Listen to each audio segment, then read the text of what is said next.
Hello friends, welcome back to my channel. मैं हूँ आपका दोस्त और होस्ट विकी। दोस्तों गांव में हूँ। गांव में यहाँ पर पावर कट का तो बहुत इशू रहता ही है, इसलिए मैंने सोलर का डीसी लाइट्स के कुछ सेटअप किया है। बेसिकली ये जो सिस्टम है वो मॉडर्न सिस्टम है। मॉडर्न इसलिए क्योंकि इसके अंदर एक लिथियम फेरोफॉस्फेट का बैटरी जो है वो लगा हुआ है। तो सोलर डीसी का सेटअप अगर आपको करना होगा तो बेसिकली तीन चीज़ों की यहाँ पे ज़रूरत होती है। एक होता है सोलर पैनल, दूसरा है सोलर का बैटरी और तीसरा है चार्ज कंट्रोलर, और चौथा फॉर एग्जाम्पल जो लाइट्स जो है वो तो लगते ही है। डीसी के लाइट्स आपको लगेंगे, एसी का लाइट नहीं लगेगा। तो यहाँ पे मेरा जो सिस्टम है उसके अंदर 75 वॉट का सोलर पैनल मैंने यूज़ किया है। तो ये जो सोलर पैनल है वो सन के एनर्जी को इलेक्ट्रिसिटी में कन्वर्ट करता है और भेजता है सोलर चार्ज कंट्रोलर को। आप डायरेक्टली सोलर का पैनल जो है वो बैटरी के साथ लगा नहीं सकते, क्योंकि उसका सन जो है वो कम ज़्यादा होते रहता है ना, मतलब कभी बादल आ गए तो एम्पियर कम होता है, वोल्टेज कम होता है, तो फ्लक्चुएट होता है। उसकी वजह से डायरेक्ट अगर आपने लगा लिया तो आपका खराब होने का चांस बनता है बैटरी का। इसीलिए बीच में एक सोलर चार्ज कंट्रोलर आता है जो कि सब कुछ कंट्रोल करता है कि इसको कितना पावर देना चाहिए, कितना इससे पावर लेना चाहिए। तो इस तरह कंट्रोलर उसमें लगा रहता है। तो सन का जो लाइट गिरता है, इलेक्ट्रिसिटी जनरेट होता है, सोलर चार्ज कंट्रोलर में जाता है, फिर वो रेगुलेट करके आगे बैटरी को बेचता है। बैटरी स्टोर करती है और जब कभी भी चाहिए तभी वो बैटरी से वापस लेता है। तो इस तरीके से ये शॉर्ट में काम करता है। सोलर चार्ज कंट्रोलर बहुत ही इंपॉर्टेंट पार्ट होता है। अब मेरे सिस्टम में जो सोलर चार्ज कंट्रोलर लगा हुआ है वो 10 एम्पियर का है, लेकिन अगर आपका सिस्टम बड़ा है तो आप 20 का भी ले सकते हो। 50 में भी ये आता है। PWM और MPPT ऐसे दो टाइप के आते हैं। तो ये जो है वो PWM का है। आपको डीसी लाइट्स ही चलाना है तो MPPT का जरूरत नहीं है, फालतू का खर्चा आपका बढ़ेगा। तो 75 वॉट का पैनल, सोलर चार्ज कंट्रोलर और 20 का बैटरी। चलिए मैं आपको मेरा सेटअप दिखाता हूँ। तो ये है दोस्तों मेरा टेरेस पे से देखिए क्या बहुत ही ज़बरदस्त सीन है यहाँ पे। वहाँ पर एक डैम भी है और यहाँ पे टेरेस पे मैंने लगाया है 75 वॉट का ये सोलर पैनल। एक्चुअली ये ऐसे ही रखा है मैंने फ़िलहाल तो, क्योंकि इसको यहाँ पे ऊपर माउंट करना है। तो सोलर पैनल में भी दो टाइप के आते हैं, पॉलीक्रिस्टलाइन और मोनोक्रिस्टलाइन। मोनोक्रिस्टलाइन अच्छा माना जाता है ज़्यादा। तो ये ब्लू कलर का है, मतलब ये पॉलीक्रिस्टलाइन का है। ब्लैक कलर का होगा तो मोनोक्रिस्टलाइन का होगा। तो मोनोक्रिस्टलाइन के सोलर पैनल का भी लिंक मैं डिस्क्रिप्शन बॉक्स और फर्स्ट कमेंट में दे दूंगा, वहाँ से आप उसको चेकआउट कर सकते हो। तो दोस्तों ये है अपना सोलर का charge controller loom solar fusion 1012। यहाँ पे चार्जिंग का लाइट ब्लिंक हो रहा है, मतलब चार्जिंग अभी बैटरी हो रही है। और लो बैटरी हो गया तो ये रेड कलर का लाइट जलता है। दोस्तों ये 10 एम्पियर का मॉडल है। सिंपल होता है, कनेक्शन करना एकदम सिंपल है। यहाँ पे देखिए सोलर लिखा है प्लस माइनस, यहाँ पे बैटरी लिखा है प्लस माइनस, यहाँ पे लोड लिखा है प्लस माइनस। तो जहाँ पे रेड है वहाँ पे प्लस और जहाँ पे नेगेटिव है वहाँ पे नेगेटिव आपको लगाना है।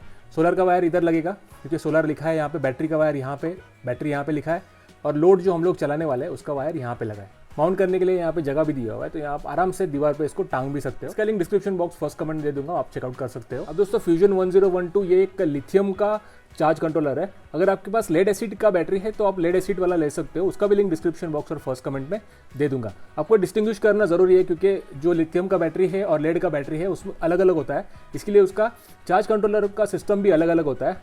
उसके बाद में आता है ये लिथियम का बैटरी। तो अपने जो मोबाइल में आता है ना बैटरी, वो एक लिथियम आयन बैटरी रहता है, लेकिन ये इसका एडवांस वर्जन है। इसको बोलते हैं लिथियम फेरोफॉस्फेट बैटरी। तो LiFe P04 बैटरी पैक यहाँ पे दिया हुआ है। अब दोस्तों ये लिथियम का बैटरी है तो इसका एडवांटेज सबसे बड़ा यही है कि ये एकदम छोटे साइज़ में भी, कॉम्पैक्ट साइज़ में और कम वजन में ये आता है। अगर आपने कार का बैटरी देखा होगा या फिर लेड एसिड का बैटरी देखा होगा तो बहुत ही बल्कि और हैवी रहता है और आप उसको ऐसी जगह पे लटका नहीं सकते, इसलिए मैंने उसको पिछली बार ऊपर रखा था। तो अभी मैंने इसको नीचे लेके आया हूँ क्योंकि इसका वेट कम हो गया है और उसका वॉल्यूम भी कम हो गया है। और एक और इम्पॉर्टेंट चीज़ इसमें कि ये फास्ट चार्जिंग को सपोर्ट करता है। लेड एसिड का बैटरी फास्ट चार्जिंग को सपोर्ट नहीं करता, इसकी वजह से मैंने ये 75 वॉट का जो पैनल है वो लगाया है। ये बैटरी पैक दोस्तों 20 Ah का है और इसमें 250 वॉट आवर का पावर है। यही बैटरी अगर आपकी लेड एसिड की होती 20 Ah की तो आप उसके ऊपर 50 वॉट के ऊपर पैनल लगा ही नहीं पाते हैं, क्योंकि उसका एक चार्जिंग और डिस्चार्जिंग का रेट रहता है। उसकी वजह से आपको लेड एसिड का बैटरी जो है उसको स्लो ही चार्जिंग करना पड़ता है, लेकिन इसमें ऐसा कुछ नहीं, आप इसको फास्ट चार्जिंग कर सकते हो। अगर पूरी तरीके से धूप होगी तो 2 घंटे में भी ये पूरा चार्ज हो जाता है 75 वॉट के पैनल से। 11,000 इसका MRP है, लेकिन अगर आप मेरे लिंक से जाओगे तो आपको डेफिनेटली कम में मिलेगा। रिसेंटली मैन्युफैक्चर्ड है जून 2023 का। तो ये था बैटरी के बारे में। चलिए दोस्तों अभी हम लोग लोड को देख लेते हैं। दोस्तों लोड का कुछ डिस्ट्रीब्यूशन ऐसा है कि ये मेरा सेकेंडरी घर है और यहाँ पर ये जो घर है इसके अंदर ये वाला पार्ट जो है वो किचन का पार्ट है। तो सेकेंडरी घर में हम लोग पूरा सब सामान वगैरह यहाँ पे रखते हैं। तो इसके लिए यहाँ पे एक लाइट यहाँ पे दिया हुआ है, एक पीछे यहाँ पे भैंस का तबेला है तो वहाँ पे भी हम लोग ने लाइट दिया हुआ है। और यहाँ पर किचन है तो किचन में अक्सर हमेशा लाइट जाती है, तभी रात को दिक्कत आती है खाना बनाने में। तो इसलिए यहाँ पे एक कनेक्शन यहाँ पे दिया हुआ है ताकि ये एज ए स्टैंड बाय का काम कर सके। इसके बावजूद एक लाइट यहाँ पे भी मैंने लगाया हुआ है तो ये लाइट से नॉर्मली यहाँ पे रोशनी पड़ती है रात के टाइम पे। अगर सोलर का चार्ज जो है वो जल्दी ख़त्म हो गया या फिर सोलर का जो स्ट्रीट लाइट है उसका चार्जिंग जल्दी ख़त्म हो जाए तो यहाँ पर एक बैकअप भी रखा हुआ है इन केस अगर ज़रूरत पड़ी तो। उसके बाद में वर्क फ्रॉम होम वगैरह का ज़माना है तो मैंने यहाँ पे बिज़नेस कंटिन्यूटी के लिए यहाँ पे एक 12 वोल्ट का कार का एक चार्जर भी लगाया हुआ है और यहाँ से आप कार का इन्वर्टर लगा के इसको चार्जिंग कर सकते हो। और कार का इन्वर्टर लगाने के लिए बस आपको यहाँ पे प्लग करना होता है तो वो कन्वर्ट करता है 12 वोल्ट डीसी को 220 वोल्ट एसी से और बाद में आप अपने अप्लायंसेस चार्जिंग वगैरह है वो सब पूरे इससे कर सकते हो। और जब कभी भी लाइट जाती है और लाइट नहीं जाती है तो भी हम लोग मोबाइल पावर बैंक सब यहाँ से ही चार्ज करते हैं। तो ये लगा दिया और अभी मेरा मोबाइल वहाँ पे चार्जिंग होना स्टार्ट हो गया है। जितने भी सारे लाइट्स लगे हुए हैं बैकअप के लिए वो 12 वोल्ट डीसी के लाइट्स है। तो यहाँ पे जो बल्ब लगा है वो भी 12 वोल्ट डीसी का है, 10 वॉट का है। इसका भी link description box first comment में दे दूंगा, वहाँ से आप उसको चेकआउट कर सकते हो। दोस्तों ये मेरा सेकेंडरी घर है और यहाँ पे एक चूल्हा भी है तो चूल्हे की वजह से यहाँ पे दीवार वगैरह वो सब काला होने का सीन यहाँ पे होते रहता है तो इसीलिए यहाँ पे आपको काला काला नज़र आ रहा है। यहाँ पे मैंने बटन दिया है तो बटन से आप इसको अगर ऑन करोगे तो ये देखिए ये 20 वॉट का लाइट है और ये सफिशिएंट हो जाता है रात के टाइम पे यहाँ पे अगर कुछ काम करना हो तो। ये जो ट्यूबलाइट है वो प्रोजोन का 20 वॉट डीसी ट्यूबलाइट है और 12 वोल्ट डीसी वहाँ पे लिखिए, देखिए वाइट कलर का इसका है और कनेक्शन में 2 वायर आपको दिखेंगे, रेड और ब्लैक। रेड इज़ पॉजिटिव और ब्लैक इज़ नेगेटिव। ये 4 का एक्चुअली सेट आता है और क्योंकि मुझे 3 की ज़रूरत थी और एक बैकअप चाहिए था मुझे तो इसीलिए मैंने ये 4 का सेट लिया है। इसका link description box first comment में दे दूंगा, अमेजोन का लिंक है इसका। अभी यहाँ से दूसरी तरफ उधर भैंस का तबेला है तो वहाँ पर भी एक लाइट चालू है, ये देखिए, ठीक है, तो मैं वो भी आपको दिखा देता हूँ। यहाँ पे भी दोस्तों लाइट चालू है तो सुबह के टाइम पे जब भैंस का हम लोग दूध निकालते हैं तभी ये लाइट का यूज़ होता है। दोस्तों एक और इम्पॉर्टेंट चीज़ है वायर का। तो जब कभी भी आप वायर सेलेक्ट करोगे तो आपको जो नॉर्मल वाला वायर आता है वो लेना नहीं है, आपको ये एक स्पेशल डीसी का वायर आता है वही आपको लेना है। और ये 1.2 mm का वायर है इसके अंदर, लेकिन आप 2.2 mm का वायर प्रीफर कीजिए और जितना हो सके उतना कम वायर में पूरा जो सिस्टम है वो बिठाने की कोशिश कीजिए। अगर वायर बढ़ता है तो वोल्टेज और एम्पियर भी, करंट भी ड्रॉप होता है। इसके लिए सेटअप भी ऐसे ही लगाइए जहाँ पे 25 मीटर के अंदर ही पूरा काम हो जाए।